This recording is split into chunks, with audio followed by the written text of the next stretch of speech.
We're rolling down the road with all our chums and our pals, singing songs, come sing along with all us guys and us gals. We're gonna take a chance, the roads are calling our name. Danger sure, but such a lure. We're seeking fortune and fame. Welcome to the Rickety Stitch Podcast. I'm your host, Ben Costa. And I'm your other host, James Parks, and we're recording live from the bowels of Subterranean Pits and Lairs, LLC, the Dungeonera's premier dungeoneering outfit in the land of Eam. James, can you close that iron door? Yeah, I can. Yeah, that's better. Now that that's out of the way, what have we got going on today? Well, this is actually officially our first ever podcast. We've never recorded ourselves in this way, so bear with us as we work out the kinks. But today we're going to talk about the early years. We're going to talk about what it was like to come up together as creatives. Yes. As artistes. As artistes and writers. We're going to talk about, coming up together the early years. We're going to talk about the beginning of Rickety Stitch and what got us into comics in the first place. And then we're going to take a few callers. Does that sound like a blast or what? Sounds fun. Sounds really, really fun. You don't seem convinced.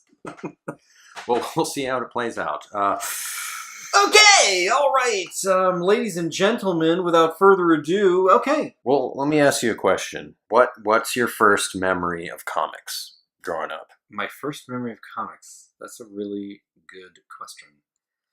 I would say that my first memory in comics is probably I was in a grocery store and they had those like spinning magazine racks and it was filled with like Spider-Man, like late 80s Spider-Man. Yeah, I believe that's proper pronunciation. Spider-Man. It was a spinning magazine rack in the grocery store and I would beg my mother to buy me a comic whenever we would go grocery shopping. And that's how it got started. And I specifically remember not being able to get into the comics very much because it was like late 80s Spider-Man. I was six issues into some story that I could not catch up with. Yeah. What about you? The first comic I picked up was a Ninja Turtle comic. I think it was issue 33, The Mirage. Eastman and Laird, and I had no idea who Eastman and Laird was. That's really specific that you know that it was issue 33. They were on like a pirate ship. They were time traveling, but I was only familiar with the cartoon, so I didn't really understand who Eastman and Laird were, and I couldn't, I couldn't really get into a comic just being thrown into the middle of a storyline. And also, my brother was huge into comics, so also around that time, I got into Ghost Rider, which was you had the older terribly brother. not appropriate for kids. Yeah, that's true. I read it years later, and it is not appropriate for kids. Like creepy priests and stuff, and scarecrows, evil scarecrows, pitchforking people. That's what I remember. I think that was Dan Ketch. Is it Dan? Dan Ketch. Ketch. Ketch. Daniel Ketch. I mean, that probably is the first skeleton that we both loved, I think. Yeah, no, for real. There's something really compelling about a flaming skull head. One of the things that I wanted to ask you, Mr. Costa. So, for any of you that don't know, Ben and I grew up together, and we've been buddies for 25 years, and we, played on the blacktop together at recess. We would play Foursquare together, but we used to make comics together too, and the first comic we ever made was Spider-Man teaming up with Shaquille O'Neal. Do you remember this, Ben? I do. And Shaquille O'Neal and Spider-Man fight Venom to save, early 90s New York. It was a ton of fun, but there's a theme that Ben has in a lot of his early creative work that I totally want him to talk about, which is why are there so many basketball players in all of the fiction and comics that you would make? And can you please explain to the audience the Pineapple Quest? Those are like two big questions. They're two big questions, but they're linked together with our heroes from the NBA. Well, I love basketball to this day. So I was super into basketball, and Shaq Fu, the video game, had just come out. A classic. Actually, it was considered one of the worst video games ever. That's right.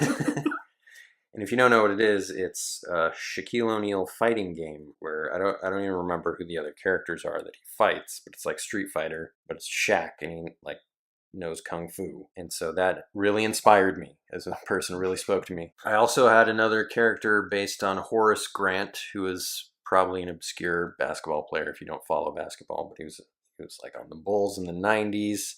And this character I created, he threw flaming basketballs. And that's probably based on NBA Jam. So, I mean, there's direct sources from video games. Yeah. I mean, he's on fire. Basketball. He's on fire. He's on fire from downtown. Boom shakalaka. And then, with the Pineapple Quest, I was just drawing from, pop culture, basketball, and just throwing it all into these stories and characters that I was making. It wasn't like terribly original. But the Pineapple Quest was about two original characters, a gorilla and a rabbit. Oh, that's right. I forgot about the rabbit. George and Max. And they wanted to get this pineapple that was way high in this super high tree. And they couldn't get it. And they tried. And then all this cast of, cereal mascots like Toucan Sam. Toucan Sam and Horace Grant. I don't think he was in there. They were the first two people that I would pick for my Avengers team if I was going to go with a pineapple. There's Fat Albert. Fat Albert, who isn't funny anymore. Sorry. We're going to keep that part quiet. There was like a Kung Fu master. I mean, Pineapple Quest kind of reminds me of like Terry Pratchett in a way. It's got this Terry Pratchett vibe where this like multi-genre mix. I think that's giving it way too much credit. Well, you know what I mean? Like it's like I don't. I mean, it like mixes genres in a way. Like, well, it's very postmodern. Oh, it's very postmodern. It's very Mercurial, very Derridian, very Kantian, very It reminds me of Pinchon. That's Ben doing his academic voice. Anyway, one thing that shows up at the end of Pineapple Quest Part 3, because I did 3 parts. Mm-hmm. I feel like there's more, or there should be. But I could be thinking. I started writing a 4th, but I never got completed. It's kind of like Superman 4, It's like people often forget that he fights Nuclear Man in the quest for peace. I think they got abducted by aliens in what I was writing. That's always where it goes. That's like where the Leprechaun series went to, right to space. Jason X. Or like Indiana Jones. Yeah, aliens. Anyway, what I was going to say, at the end of book 3, they all get trapped in a gelatinous cube. Here we go, guys. Where it starts. A gelatinous cube. A giant gelatinous cube. That was, of course, from... We were playing D&D at the time, but also in Wayne's World, there's a joke about a gelatinous cube that always stuck with me. Mm-hmm. Yeah, where they're talking about the... Noah's Arcade! Brian Doyle Murray's talking about Noah's Arcade. Yeah. He's talking about a game where, like... I had to summon that up from my mind, by the way. I don't know how I have room for things like that. We used to do this thing at our elementary school called the Young Authors Fair. A lot of schools still do it, but not all of them do stuff like this. But you would take, a week or 2 weeks or however long and put together an entire fiction story. And you'd bind your own book and you'd write your chapters. And then at the end of the event, like you put all your books on display and then, in the library, and people could go around and read your book. And it was super fun. Really influential for us, too. We loved doing it. Yeah, I took it very seriously. It was like the biggest thing of the year for me. I cared more about it than like any other thing I did in school, probably since, if I'm going to be honest. Like, I don't think I ever liked anything as much as that. And what was big for me was, do you remember Mr. Ham? Oh, yeah. Mr. Ham. I forget. Hambone. I think it was 4th or 5th grade. Like, he showed Pineapple Quest, like, all 3 books to his class, and they, like, read it. So and I thought that was amazing. And so for a lot of those kids, Toucan Sam is one of their favorite literary characters. It's like 6th or 7th graders studying the Pineapple Quest. Studying the Pineapple Quest. Either that or they're just like making fun of me. No one would make fun of you. Nobody, Ben. Oh, classic Otomo. Classic stuff. Classic Okay. stuff. Classic stuff. So anyway, we kind of lost the thread here. What were we talking about? We were talking about the early days, getting together. Yeah, just our early times creating. Then we moved on to movies. Mm-hmm. We did. We made a ton of movies.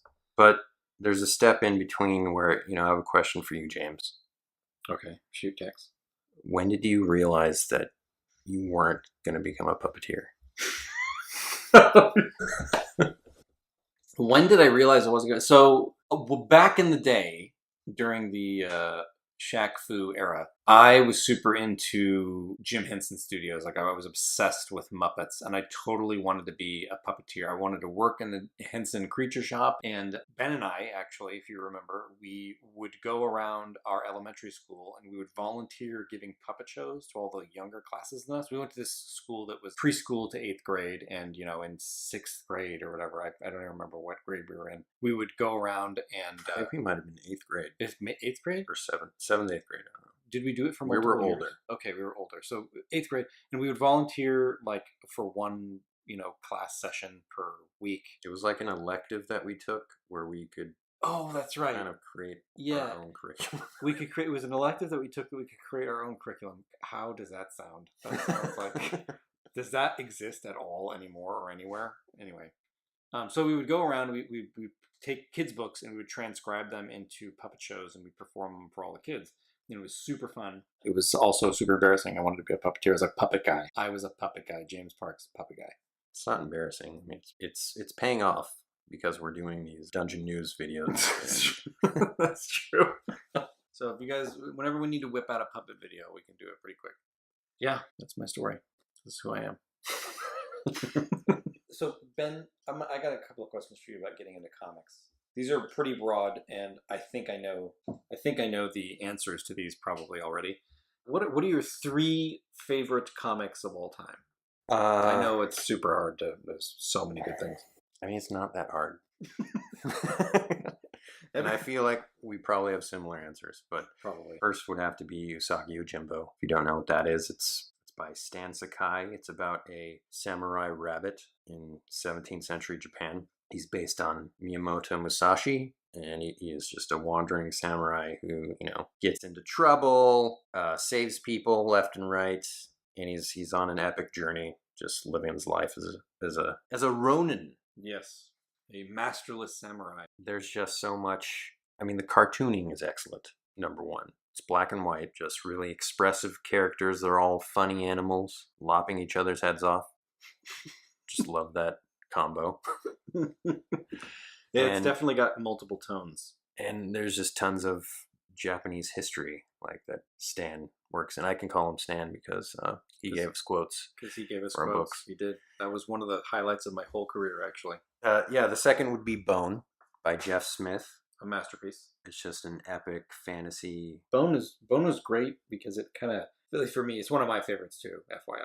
It kind of scratched this fantasy comics itch that I had, that like it really could get very few things, or at least I didn't know where to look for them when it first started coming out. I mean, there's still nothing like it in the comics world, at least. It's just got this, it strikes a balance between being like super cartoony and cute and like heartwarming and then epic like high fantasy. Yeah.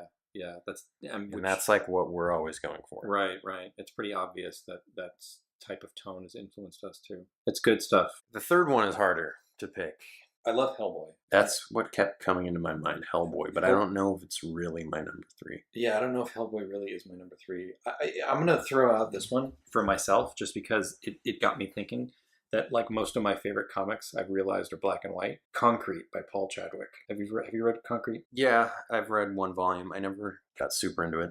Yeah. What I love about Concrete is that he's essentially, the premise is he's this writer that gets locked into this body. It kind of looks like the Thing from the Fantastic Four. And he's got all these incredible powers and things that he's being studied, and he's become a celebrity. He's like a well-known celebrity. And the stories all circle around his inner life, his like internal life, and like the way he's chosen to dedicate himself. It's so atypical of like a superhero story that I just find it so intimate in the way that Usagi Yojimbo is intimate, in that he lives in this gigantic world of all these things that are going on, but it shrinks down to he's having noodles one morning and then he's walking down the street and something happens and then something happens and he just gets swept up into things. And it kind of reminds me of that. I want to call it escapist, but I don't know that that's like really what that is. Yeah, I mean, I've got a couple other things rolling around in my mind. Chris Ware's comics, they're way more serious and depressing, and the stories are just like so poignant. The other thing was rolling around in my head, Scott Pilgrim, okay? And not so much because of,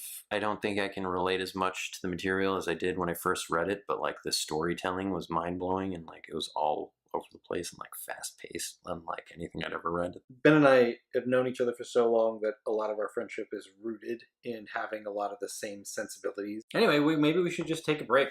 Let's take a break and hear a word from our sponsors. Hey, this is Crazy Ernie coming at you from Crazy Ernie's Custom Traps, and I'm going crazy with all these deals. We got floor traps, wall traps, big traps, small traps, pendulum traps, portcullis traps, gas traps, star traps, reverse gravity traps. We got them all. But wait, there's more. Act now and we'll install free elemental damage on any doggone trap. We got lightning damage, fire damage, water damage, poison damage. Hell, we even got necrotic damage. So whether you want a clean kill or a big old mess on your hands, come down to Crazy Ernie's. This advertisement was brought to you by Crazy Ernie's Custom Floor Traps in coordination with the Dread Group. Crazy Ernie is in no way, shape, or form responsible for any deaths, dismemberments, disintegrations, disembowelments, or dead drops in the pocket dimensions. Use all Crazy Ernie's floor traps at your own risk. Okay, we're back. Thanks, everybody, for taking the time to hear a word from our sponsor, Subterranean Pits and Lairs. Our lords and masters. Our lords and masters. Benjamin, should we take some calls? Yeah, I'm excited Okay, to actually let's get some see what people we got calling. here. It's, okay, here we go. Wow, that was fast. Mhm. Got a line up here. Okay, let's take our first call from Keith Bartlug. Hello. Hey, Keith. Yeah, you guys are pretty loud. Can you stop laughing and stuff? It's distracting me. Oh, Wait, I have a question. It's loud? Like, do you not hear the jackhammering and endless picking of miners outside? you don't hear the wails of prisoners? Well, it's through the walls. Okay, yeah, and I've got a report to do here. A stack of papers that needs to be just cleared off my desk by the end of the day. All right, Keith. Well, we'll do our best to keep No, it down. not your best. Okay. Just do it. Okay. All right. Well, Ben, our first caller, just all they wanted us to do was stop. That was, It's a little discouraging now. that kind of knocks me down a peg. Oh, line 2. All right, let's get our second caller here. Hello, am I talking with Benjamin and James? Ben and James. Oh my goodness, this is Marjorie. I'm down there. I'm working the waste management at Subterranean Pits and Lairs. Oh. Cleaning up a lot of duty. Someone's got to do it. Yeah, someone does have to do it. What can we do for you, Marjorie? I just wanted to say I love your program, but I have one question for you. Well, thank you. What's your question? Yeah, thank you, Marjorie. What's Well, I was wondering when Shilong Pang Volume 3 was coming out. Benjamin, and when's the drop date? I mean, I'm a fan of the Rickety Stitch, but where's my Pong? I get this question from time to time, and fortunately for us, we're focused on Rickety Stitch and the Gelatinous Goo. And if for those of you that don't know, Pong, the Wandering Shaolin Monk is a series that Ben is the creator of. 2 volumes, you can find it on Amazon. Great story about a lost Shaolin monk in historical China, and it's a fantastic story. Oh, it's so wonderful. I just wish there was that Volume 3. I know. We just had to follow our careers, Yeah, And this opportunity came along, and we decided to pursue it, and we were having a lot of fun doing Rickety Stitch, and it's great. But part of me would love to go back to making Pong, but I also need to eat, and also need to eat. Okay, well, I understand. Anyway, I'm not gonna lie, I'm a little disappointed. listen, I want to say thanks. Alrighty, I'm gonna get going here. There's a gotta get the hose out. Sounds like troll droppings coming down the chute. Yeah, troll droppings. They petrify fast. And they hit hard. Okay, we've got Yeah. one more caller. Line 3. Hello. Hello there. Hello. Hi. What's your name? What can we do for you? My name is Gordon the Boggart. Gordon the Boggart. How you doing, Gordon the Boggart? I'm James. Well, yes, I'm doing fine. I heard that you mentioned that you were into film. Okay. earlier in the podcast, and I wanted to know what your experience of film was, and if my experience was similar to yours. You see, and why is it that you did not pursue film? Because I am an aspiring filmmaker myself. Oh, cool. Very cool. I've written several screenplays. Wow, that's impressive. Writing a screenplay is no joke. It's very difficult. Yeah, so could you tell me what your journey was? Yeah. So Ben and I, yeah, it's true. Ben and I, we used to make a lot of movies together when we were younger. We made tons. Yeah. In high school, we used to make stuff. Pretty much that's all we did, really. We just would make a bunch of movies every weekend and have a blast. And they were goofy and, super embarrassing to watch now. We went to school to become filmmakers, whatever that means, really. We loved writing stories and editing video and stuff. But as the further along we got into it, and I don't want to speak for Ben, but for me, I just found that like making a movie is really, really hard and requires all these different disciplines. And you rely on so many people, you can't just do anything yourself. Right. So Ben and I just found ourselves both being drawn to the writing side of it, which is, it's kind of how we ended up with Rickety Stitch. We love to write the scripts, and we love the process of designing the characters and mapping out the thumbnails, which is a lot like a storyboard. Does that help answer your question there? Yes. So you mentioned creating Rickety Stitch. So how do you come up with characters? Because in my screenplay, would you like to hear about my screenplay? Sure. It is about a young aspiring filmmaker who wakes up one morning and he realizes that his wife has left him, and with no other options in his life, he decides to... We're gonna have to... I wasn't done. Oh, unfortunately we're running out of time, but I'd be happy to take your call off the air. And could I send you my screenplay? It's only 340 pages. It's only 340 pages. Sure. Yeah, go ahead. Just send us your screenplay. We'll be happy to read it. Yes, and I expect notes. Expect notes. We'll do our best to give you some notes, Gordon. So thanks. Yeah. That was our first 3 calls. All right, that's it for our first episode. Thanks for listening, everyone, and a very special thanks to our patrons on Patreon. If you want to listen to more podcasts, get a sneak peek into the Rickety Stitch Book 3, or get an exclusive look at the Rickety Stitch role-playing game, become a patron at Patreon today. Just visit us at patreon.com/RicketyStitch. And definitely join us on social media. Just follow us on Instagram, Facebook, Twitter, or even YouTube. All you got to do is search for @RicketyStitch. Thanks again. Thanks, everybody. Everybody, rolling down the road with all our chums and our pals, singing songs, come sing along with all us guys and us gals. We're gonna take the towns, the roads are calling our name. Danger sure